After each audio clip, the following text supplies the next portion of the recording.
Américaines se succèdent, mais une constante reste toujours, la volonté de subjuguer et d'exploiter l'Europe. Seule différence notable avec Donald Trump, désormais cela ne se fait plus au nom de valeurs universelles mensongères, mais ce sont clairement les intérêts vitaux des États-Unis d'Amérique qui sont mis en jeu.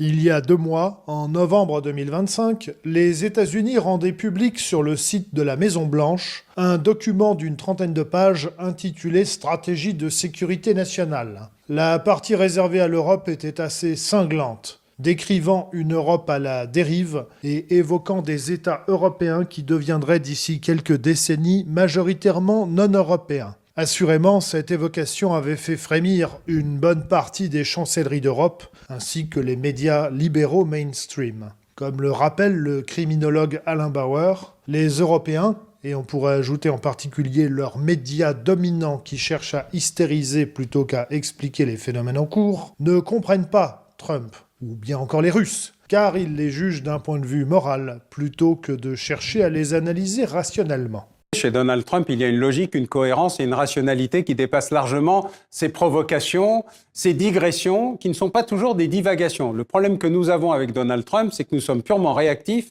et assez peu analytiques. Et pourtant, ceux qui ont encore le souhait de comprendre réellement le monde auraient tout intérêt à prendre la peine d'étudier les communications officielles de cette nature émises par les Américains. Puisque juste après le kidnapping de Nicolás Maduro au Venezuela, le président américain Donald Trump faisait une référence directe à la nouvelle doctrine de sécurité nationale émise en novembre 2025. C'est la doctrine Monroe. On l'a plus ou moins oubliée. C'était très important, mais on l'a oublié. On ne l'oublie plus. Dans le cadre de notre nouvelle stratégie de sécurité nationale, la domination des États-Unis dans l'hémisphère ouest ne sera plus jamais remise en question. And I hope what people now understand is that we have a president. The 47th president of the United States is not a game player. J'espère que maintenant les gens ont compris que le 47e président des États-Unis n'est pas un joueur. Quand il vous dit qu'il va régler un problème, il le pense, il agit en ce sens. C'est un président d'action. Je ne comprends pas comment certains ne s'en sont pas encore rendus compte. Et si jusqu'à présent vous ne le saviez pas, maintenant vous le savez. C'est comme ça que ça va se passer maintenant. Ce n'est pas juste un président qui parle et envoie des lettres et tient des conférences de presse. S'il dit qu'il est sérieux à propos d'un sujet, il le pense. Et le message ici pour le monde est que le président ne cherche pas des conflits. Il cherche plutôt à bien s'entendre avec tout le monde. Et ne faites pas le malin avec ce président aux affaires, car cela ne va pas bien se passer. Je suppose que cette leçon a été retenue la nuit dernière. Et le nouveau document produit par le Pentagone, intitulé « Stratégie de défense nationale », lui aussi d'une trentaine de pages, complète en quelque sorte la doctrine de sécurité nationale produite 2 mois plus tôt.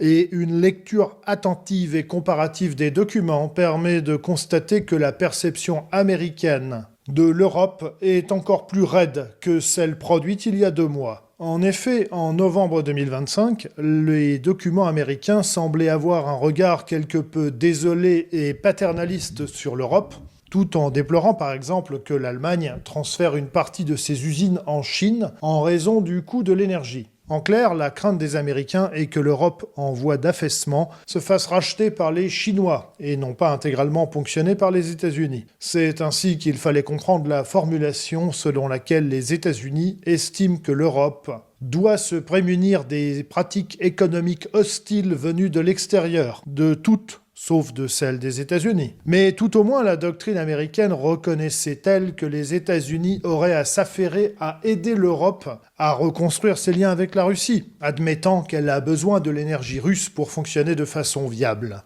2 mois plus tard, la doctrine de défense militaire du Pentagone va encore plus droit au but et oublie les quelques paternalismes préalablement énoncés. Selon le département de la défense américain, c'est aux Européens d'assurer l'essentiel de leur défense face à ce qui est mentionné comme la menace russe, et le rôle du Pentagone sera de s'assurer que les Européens coopèrent avec les Américains dans le domaine de l'industrie de la défense. En clair, que les Européens achètent un maximum d'armes américaines pour que les États-Unis fassent rentrer l'argent dont ils ont cruellement besoin. En effet, à mesure que la puissance asiatique va s'affirmer au cours du XXIe siècle, cela va inévitablement entraîner une diminution de l'influence du dollar américain comme monnaie d'échange, un privilège qualifié autrefois d'exorbitant et qui assurait et assure encore aux États-Unis une capacité d'endettement gigantesque avec une inflation des plus limitées. Par conséquent, les États-Unis vont avoir besoin de se réindustrialiser et de produire à nouveau pour asseoir leur monnaie nationale sur quelque chose de tangible. Et pour assurer cette transition difficile, ils comptent d'abord et avant tout sur la domination effective qu'ils exercent sur l'Europe pour pouvoir la piller. Et pendant que les industries européennes disparaissent et que les États européens mettent leur population en esclavage pour dette,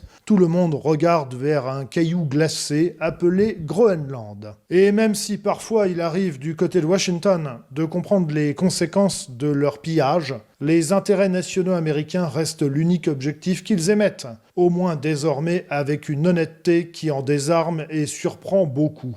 Côté européen, on fait semblant de vouloir réagir à cette hostilité quasi assumée des États-Unis, et Ursula von der Leyen a même évoqué une future doctrine stratégique pour l'Europe. Une chose ne change jamais. À chaque crise réelle ou surjouée, Bruxelles veut toujours un peu plus de pouvoir. D'autant que jusqu'à présent, tout en faisant mine de se montrer outrés du comportement de Donald Trump, les euromondialistes ont systématiquement continué de servir les intérêts américains. Et rien ne laisse présager qu'il en soit mieux ou autrement demain. Mais comme le dit si bien l'adage, malheur aux vaincus, vae victis.